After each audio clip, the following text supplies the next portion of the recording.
president looking relaxed as he presides over graduation ceremony. Zimbabwean President Robert Mugabe made his first public appearance since Tuesday night's coup yesterday, receiving an enthusiastic welcome from supporters.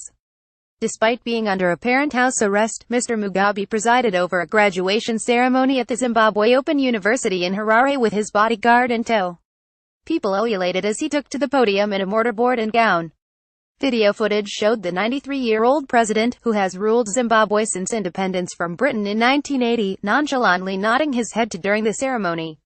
Meanwhile, the chairman of the powerful Zimbabwe National Liberation War Veterans Association, which backed the coup, said that 3 cabinet ministers had been arrested. Chris Mavangwa said Higher Education Minister Jonathan Moyo, Local Government Minister Xavier Kasikuwa and Finance Minister Ignatius Chamba were in jail along with a number of others. Earlier, the army said that it was currently engaging with the Commander-in-Chief President Robert Mugabe on the way forward, and that significant progress has been made in their operation to weed out criminals around President Mugabe.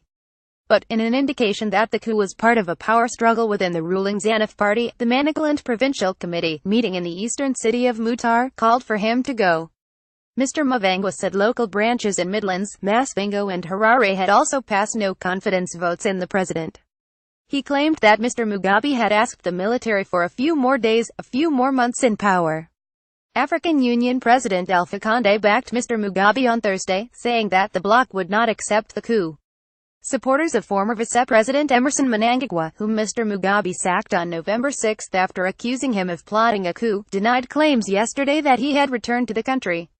The whereabouts of Mr. Mnangagwa and 100 or so of his allies who left the country after his sacking remains a mystery, though there is speculation that he is in South Africa or somewhere in Europe. South African Communist Party General Secretary Blade Nzimin told a public event that decades of intervention by the International Monetary Fund and the World Bank were to blame for Zimbabwe's economic woes. He pointed out that both institutions were dominated by the U.S. and former colonial power Britain, insisting these imperialist states must not be allowed to get away with murder. On an official visit to Botswana, South African President Jacob Zuma reiterated his opposition to an unconstitutional change of government. U.S. Secretary of State Rex Tillerson, for his part, urged a quick return to civilian rule for a new path of democratic elections and respect for human rights. In China, which is a key Zimbabwe ally, Foreign Ministry spokesman Zhang Shuang voiced hope that the crisis could be resolved under the legal framework. Related tags.